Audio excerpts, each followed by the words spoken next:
Olá, meus amigos, tudo bem? Que a paz habite em cada coração. Estamos aqui para mais uma videoaula de Direito Processual Civil. E desta vez vamos analisar o agravo interno. Tudo bem? Vem comigo então. Para saber o cabimento de cada recurso no processo civil, nós temos que analisar a natureza da decisão. Conforme a natureza da decisão impugnada, é que nós vamos verificar qual recurso é admitido para aquela decisão. E isso é importante nós entendermos, então, o que está constando lá no artigo 203 do Código de Processo Civil, ou seja, quais são as decisões do juiz no processo. Primeiro, são sentenças, ou são decisões interlocutórias, ou serão despachos. E nós analisamos que contra a sentença cabe apelação, contra decisões interlocutórias cabe agravo. Porém, os agravos explicitamente dispostos no artigo 1015 do Código de Processo Civil.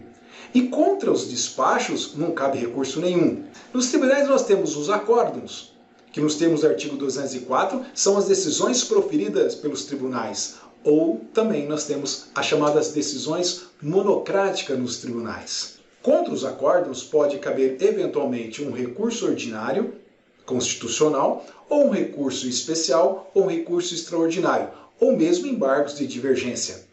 Contra decisões monocráticas dos relatores nos tribunais, é cabível o agravo interno, também chamado de agravo regimental ou agravo legal por muitos, e também o agravo de decisões denegatórias em recurso especial ou recurso extraordinário. Agora, contra qualquer decisão, é cabível embargo de declaração. Tanto decisões de primeira instância, quanto decisões de segunda instância. E isso nós vamos analisar, esse recurso em embargo de declarações, numa próxima videoaula. Tudo bem? Vamos lá então. Quanto ao agravo, que é o objeto da nossa aula, no processo civil, nós temos três tipos de agravos diferentes, a depender de contra qual decisão está sendo afrontada. Quanto ao cabimento, nós temos o agravo de instrumento que afronta decisões interlocutórias. Isso em sede de primeira instância. Porém, nos tribunais, as decisões monocráticas dos relatores, elas são afrontadas mediante o chamado agravo interno. Portanto, três modalidades de agravo. Primeiro, o agravo de instrumento do artigo 1015 do Código de Processo Civil. Esse agravo, ele afronta decisões interlocutórias do juiz. O rol dessas decisões interlocutórias está taxativamente previsto no artigo 1015. Segunda modalidade é o agravo interno do artigo 1021 do Código de Processo Civil. E ela afronta decisões monocráticas proferidas nos tribunais. E terceiro, o agravo em recurso especial ou recurso extraordinário, que esse agravo ele afronta as decisões que nega seguimento a um recurso especial ou um recurso extraordinário. Tudo bem? Vamos analisar então o agravo interno? Vem comigo.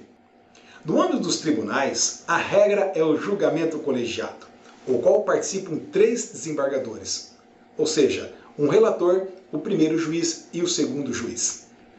A turma julgadora, portanto, ela é composta de três desembargadores, os quais fazem parte de um órgão fracionado do tribunal. Dentro de uma divisão interna, ela é denominada de câmara ou turma, usualmente composta de 5 ou 6 magistrados. Essas câmaras, por sua vez, elas são especializadas em determinadas matérias dentro do tribunal. Por exemplo, no Tribunal de Justiça de São Paulo, nós temos matéria, a Câmara de Direito Público, de Direito Privado ou Direito Criminal. Ótimo? Pois bem, em determinadas situações, essas câmaras se reúnem para julgar causas e então se fala em sessão.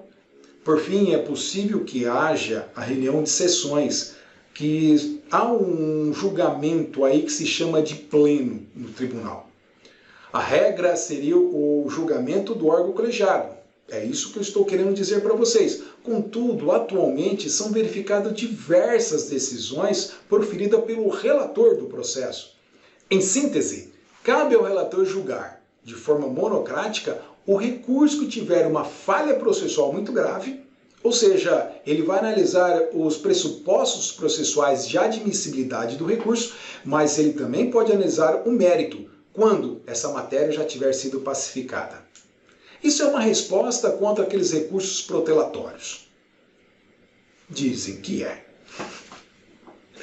Pois bem, quando o relator ele julga monocraticamente um recurso, quer seja um recurso de apelação ou mesmo de agravo de instrumento, mas ele monocraticamente julga o mérito, ou mesmo ele vai julgar alguns elementos do pressupostos de admissibilidade desse recurso, é cabível o agravo interno. Por quê? Porque, via de regra, nos tribunais, as decisões elas têm que ser de uma forma colegiada. Por isso, acordo de um acordo colegiado. A exceção é esse julgamento monocrático. E contra esse julgamento monocrático, cabe-se o agravo.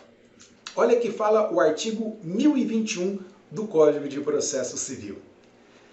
Contra a decisão proferida pelo relator, cabe agravo interno para o respectivo órgão colegiado, observadas, quanto ao processamento, as regras do regimento interno do tribunal. Na petição do agravo interno, o recorrente impugnará especificadamente os fundamentos da decisão agravada.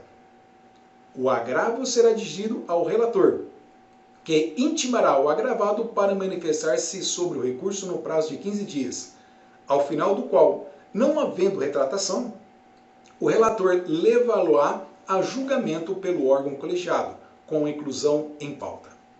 Ou seja, qual que é o objetivo da interposição do recurso de agravo interno? É que reformar a decisão monocrática do juiz.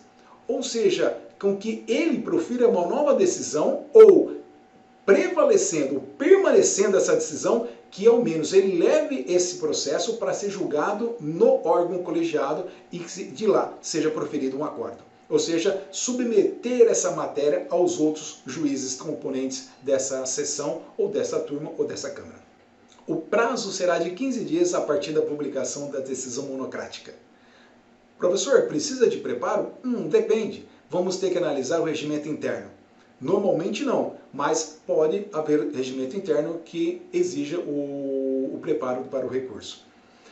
Os requisitos formais, o agravo interno ele tem que ser interposto mediante uma petição simples, uma breve exposição dos fatos e razões da reforma da decisão monocrática. Ela será interposta nos mesmos autos que foi proferido a decisão monocrática, interessada a quem? Ao relator que proferiu essa decisão. Não necessita juntar outros documentos. E esse recurso é processado, analisado inicialmente pelo relator e, mantendo a sua decisão, ele encaminhará esse processo para ser feito novamente uma análise desse processo e aí sim proferido um acordo. Contra esse acordo, caberá outros recursos, o recurso ordinário constitucional, ou o recurso especial, ou o recurso extraordinário. Mas isso será objeto de uma próxima aula. Muito obrigado a todos, que a paz habite no coração de todos. Até mais.